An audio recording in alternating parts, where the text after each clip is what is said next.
I'm Berta Gudovitz. I was born December 11, 1922, in Poland, in a little town, Białobrzegi, between Warsaw and Radom. And as far as I can remember, we moved to Radom, and my father and mother, and I had a brother and two little sisters. We were a very happy family. My father was a cobbler, and when I was 16, the war broke out. And we lived in the same apartment for a small time, and then they took us all to the small ghetto. We lived in the ghetto. My mother was selling from the house a little groceries, so we can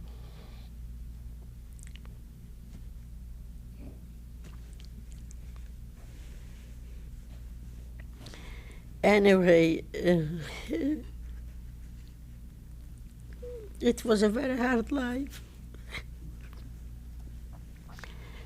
One night we went to sleep. We lived in one room with 4 children.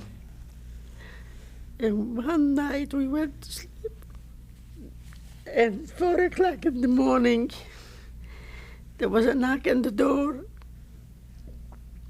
And 2 Germans came in and told my father, "Get up."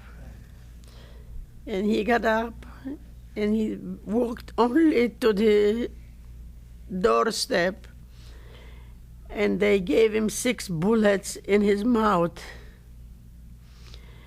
And they left. He was laying right in front of the apartment, and they walked off about 10 feet, and they came back. They thought he's still alive, and they gave him another bullet.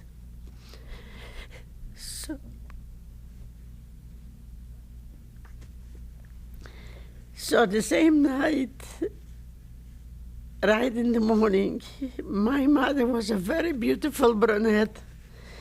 The same morning, this is unbelievable because I didn't believe at the time, my mother was snow white, gray.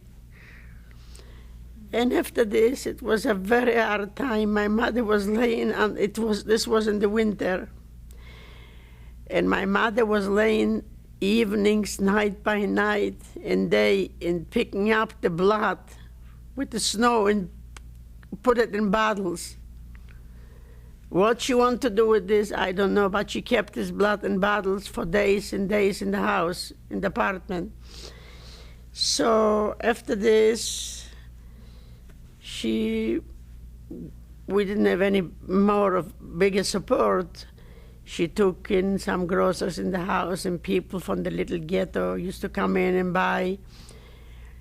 And I didn't work because there was no work for young girls at that time in the ghetto. So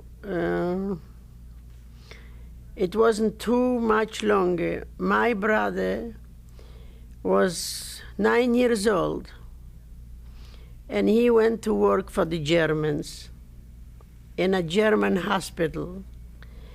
And he was a very strong boy, and he's a very good worker. So they liked him very much, and they gave him some bread and some other groceries, so he brought home for us. One day, he comes home after quite a few weeks with a German in a uniform. So the neighbors were scared that they're going to take us out and they're going to shoot us too. So I said to him, of course, in my language, in Jewish, why did you come with him? He said, you're going to go to, he told that German likes him very much, and he told him that he has a sister, that she knows everything, which it wasn't true. Of course, he played on his sympathy. And she's beautiful, and she knows how to do this, and she knows how to do that. So he persuaded this German to come and take me out to the same place where he worked, because they knew over there that the same night is going to be an Aussiedlung, which means they're going to take people out and then close down the ghetto. So he took me to work over there, and the same night we were fenced in. From the fences, we saw hundreds and hundreds of people marching through. I saw my mother and I saw my two sisters. They were walking them to the trains, and they took him to Treblinka, which was a death camp. We didn't know in the beginning what they did with them, but they all went to the gas chamber, my two sisters and my mother. So I was left on this place working with my brother, not knowing at the time what they did with them. We found out later. Then came how do you say in English? It came an order that no Jewish people can work in the Germans' casinos or gardens. No Jews should be working there. So they sent us back to the ghetto, my brother and me. And so we were in the ghetto doing practically nothing, going every day for that piece of bread and soup, whatever they gave us to eat. One day, they were saying that they're going to take people and send them to Israel. So whoever is going to get up in the morning and write his name down, so the first who are going to be picked, they're going to be going to Israel. Of course, everybody wanted to go to Israel. So we went down and we registered, and we stayed in the line. So what happened to all these people? They took us to Blizhin, to a concentration camp. They took us to a working camp to Blizhin, it was the name. And we worked there. And one day, I had a boyfriend. I was 16, but I had a boyfriend. You know how all the kids are. So one day in Blizhin, they said that this is already really Israel. So we registered again. But during this time, my friend said that if they're going to send us to Israel, let's go together. So this was on a Saturday or Friday. So we decided to get married. So we got married. This was one Sunday morning. And when that order came that who is married and who's going to register goes to Israel, they took us and they sent us away to another camp. I can't remember the name. And he got sick over there. He got the typhoid. And all I was married is maybe 2 days. And he got the typhoid fever, and in a few days he died. So I wasn't even married a week. That's all. My brother was left in Radom, in the camp. So I wanted my brother to be with me together, because then I didn't have nobody. And I couldn't go with nobody to Radom to bring him. And I couldn't ask no German. So one night, a girlfriend of mine and myself, we decided that we're going to smuggle ourselves out from the ghetto. We're going to go through a back way and where there's no Germans, and we're going to get out somehow. We got out all right. We walked from Blizhin to Radom, maybe 22 miles. We walked the whole night hiding in the bushes and in the forests. Finally, we arrived in Radom, and we cannot go in through the entrance because the Germans were staying and watching who goes in and who goes out. So we went to a back street, and we found a window to a basement. So we took a stone and broke the window, and we went down through the window to the basement. It happened to be a very high window. We didn't know, so we had a hard time. We fell down. And next morning, we went out like nothing would ever happen. So some people recognized us, that we were out to Blizhin already. And there was Jewish police that time too. There was Germans and there was Jewish police, which they trained them to watch and to take care of people and beat them up too. So they caught me and they caught her and they sent us back to Blizhin. Then my brother decided that he is not going to stay. He wants to be together with me. So he went out through a basement window and he walked and he came to Blizhin. But in Blizhin, there were so many people from all other towns that nobody knew if there's a new boy or an old boy. When they counted us, there could always be one more. When we were in Blizhin, they counted us every morning. We stayed, and they counted us. If one was missing, they were looking in the barracks or whatever it happened, you know. And so one morning, they counted all the people, and there was one missing. There were Germans going around with big dogs, you know, like German shepherds. And they were going around and they was knocking in every barrack, see if somebody is there. My brother overslept because he was 9 years old. So he overslept when he got up and he wanted to go out to the appel.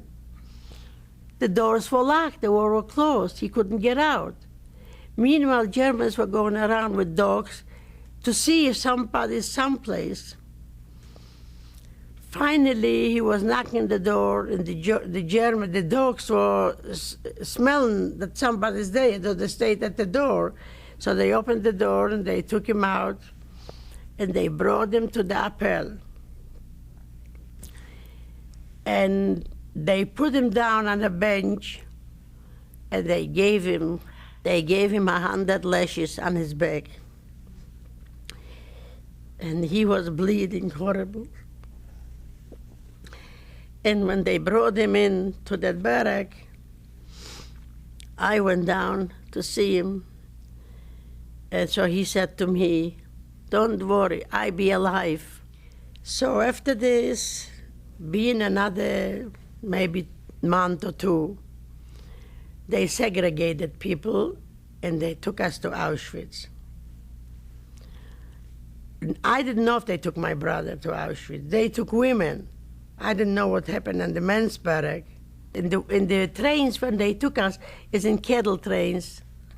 And they put in 150 people in one of those wagons. And people, it was hot and people was dying. They were laying on the floor. Until we got already to Auschwitz, people were dead in those wagons. So they took us to Auschwitz. In Auschwitz, when we came, they stripped us from all the clothes, from everything. They shaved us everywhere. They gave me, which I never forget, a brown dress with one sleeve. And no hair, no nothing, wooden shoes. It was just horrible. We looked one at each other, and we didn't recognize each other. And they took us to big, big barracks, you know, with bunkers. So when they took us, they made segregation. They said to the right and to the left, and to the right and to the left. Nobody knew what's right, and nobody knew what's left. Where were we going to go? Apparently, one of the two, the right went to the barracks, and the left went to the crematorium. So the crematorium, we saw when we went to the barracks, when we laid down, we saw the fire very, very high, sky high. They burned all the people. They brought us and took us to the barracks.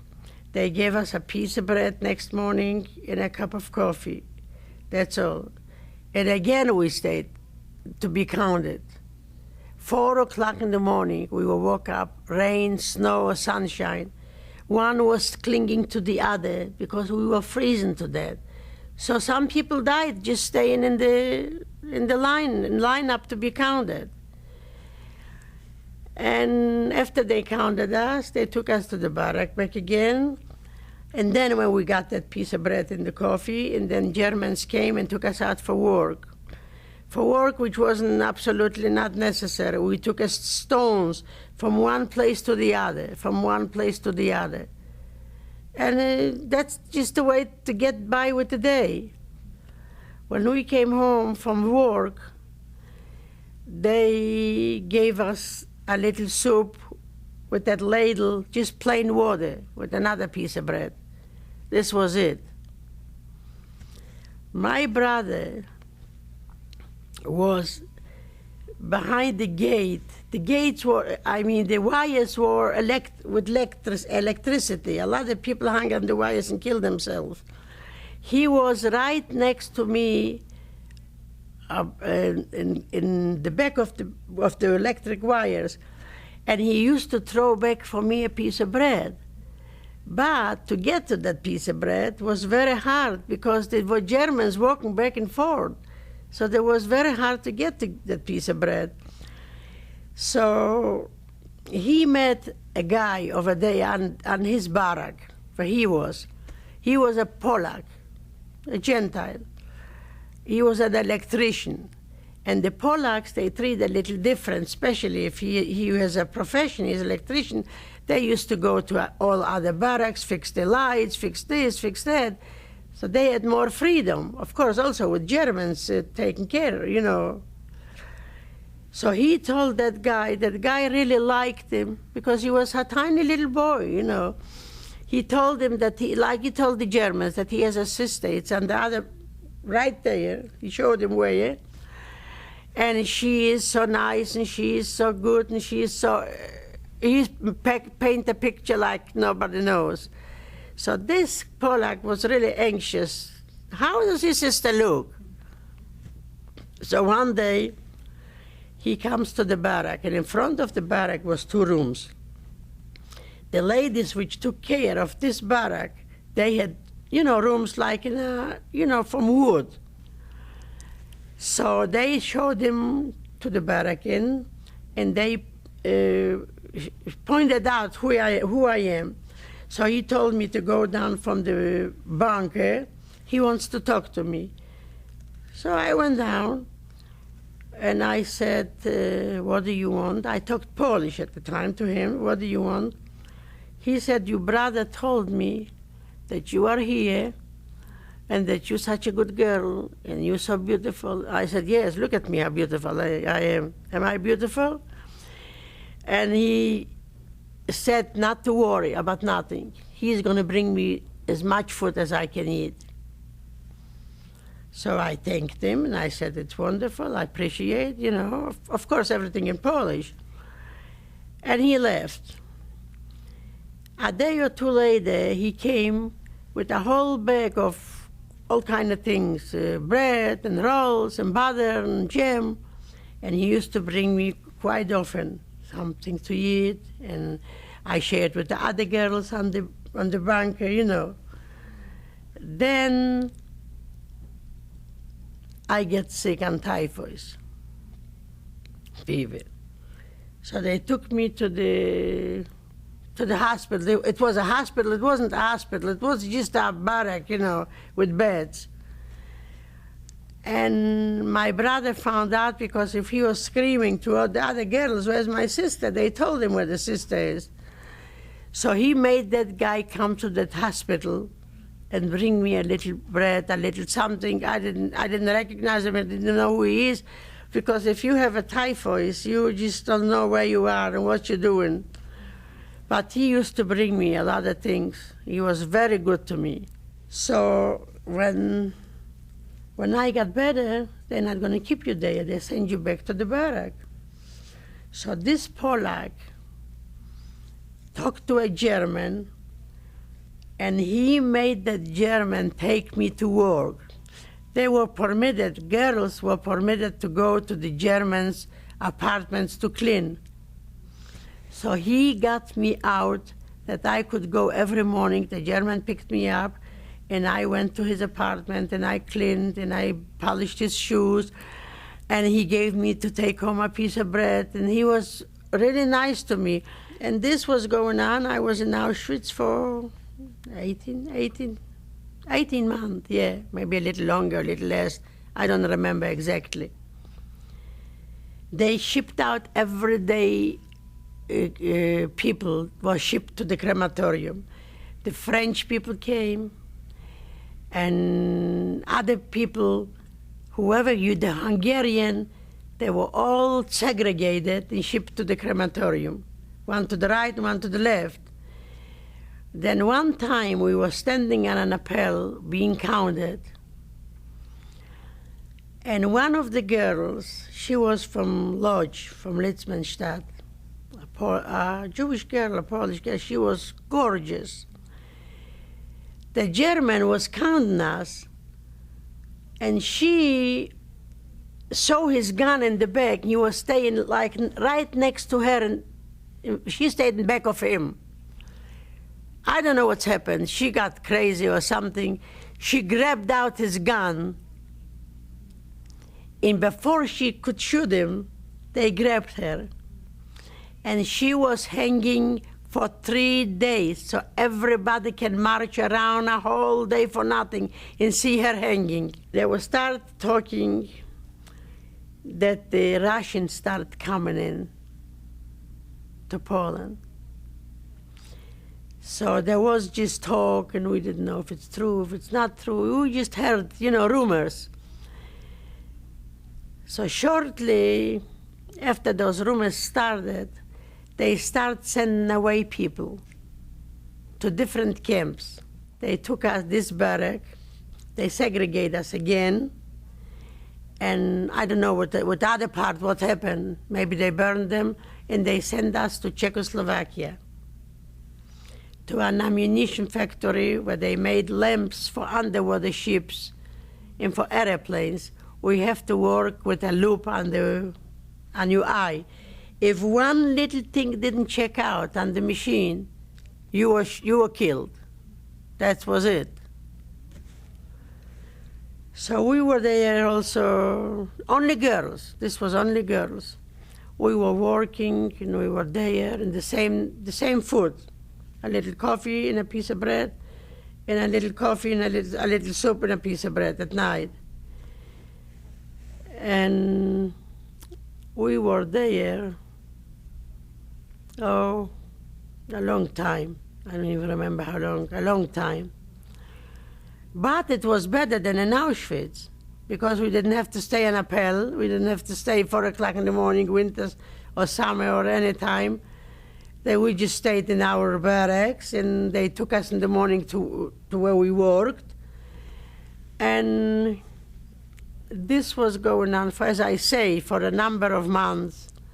After a long time, a long time, we heard that the Russians are coming. I don't know how this rumor came to us, but we heard it. So after, as I say, a long time, one morning we get up, and we were ready to go to work and stay. You push one, pushes the other, ready to go get out to work. Nobody's coming to pick us up. So we look at each other, and we talk, what's happened? What's happened? So one of the girls said, you know what? We don't even see the Aufsehers, the German women. There were German women with us then. So we said, what? Something must have happened. So one asked the other to go out and take a look. And one says, I don't want to go, you go. And she said, I don't want to go, why don't you go? And one asked the other to go. Finally, this goes on for hours and hours, and nobody comes to see you. Nobody takes us to work or nothing. One of the girls, she was from Lithuania, she said, I'm going. We're going to stay like this a whole day, I'm going. She was a beautiful little girl, blonde. She goes out, and she comes in screaming, the Russians are here, we're free, the Russians are here. So we all ran out at the street, and we see all the Russians around. The Russians are running around like wild, you know. They don't know what they're doing and what they want. So they take us out from this building. It was a big building. And they take us about 10 miles. Must have been there a concentration camp before, because there was barracks and it was empty. So they take us over there, and they say to us girls, there must have been 300 of us, you stay here, we bring groceries and everything. Some of you know how to cook. You're going to have enough food to eat. After this, we stayed there probably about 2-3 weeks. We had enough food to eat. We have water, we have food, we have everything.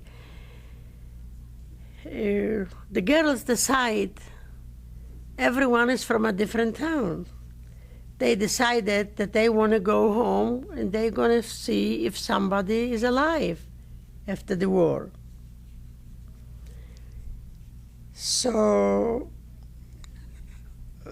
my 2 girlfriends and myself, we decided we go to Poland. We see if we have family. So it was the 3 of us.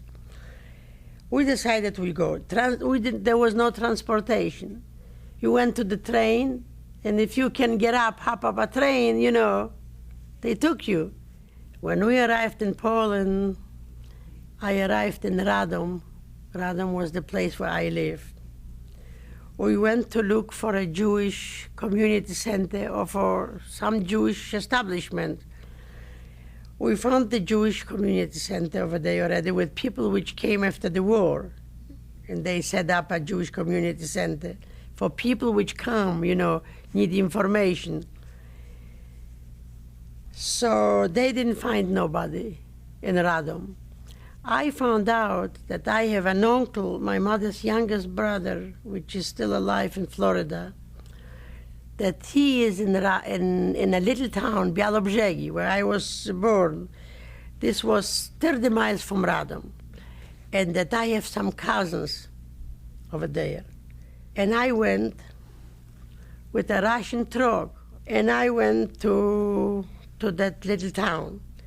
In the little town, I found my uncle, I found my husband, which was a second cousin to me. We got married later. And then we decided that we found out that my husband had 2 brothers.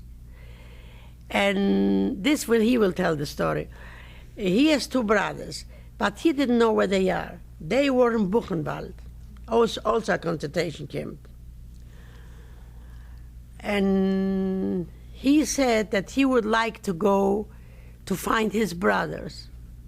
So I said, well, we're going to go around like this. Let's go to Katowice, was a town, a big town. We went there, and we got married over there at the Justice of Peace. And from there on, at the 2 weeks, we wanted to go to Buchenwald. We went to Buchenwald, and people told us that his brothers went to Poland to look for him. And I found out that I have a brother, that little brother is alive, and that he is looking for me also, and he went to Poland. So we turned around, and we went on train, and we went back to Poland. So when we came back to Poland, his brothers were gone, and my brother was gone. So here you are, nothing. We knew that his brothers went to Germany, to Landsberg. But about my brother, I didn't know nothing. So we decided to go back, going to Landsberg. So we went to Landsberg. It was very hard to smuggle through the, what do you call it? To the border. It was very hard. You had to go at night. and you have to find a time when they change, the shifts change. Finally, we came to Germany. From Germany, somehow we got into Landsberg, and we found his brothers in Landsberg, 2 brothers. And the 2 brothers had already 2 girls, which they met, and they planned to get married in the future. So we lived all in one room, his 2 brothers and the 2 girls and myself and my husband. The brothers decided they want to get married. Then we said we just have a marriage through the city hall. We're going to get married too. So the 3 brothers we had one wedding under a canopy with a rabbi.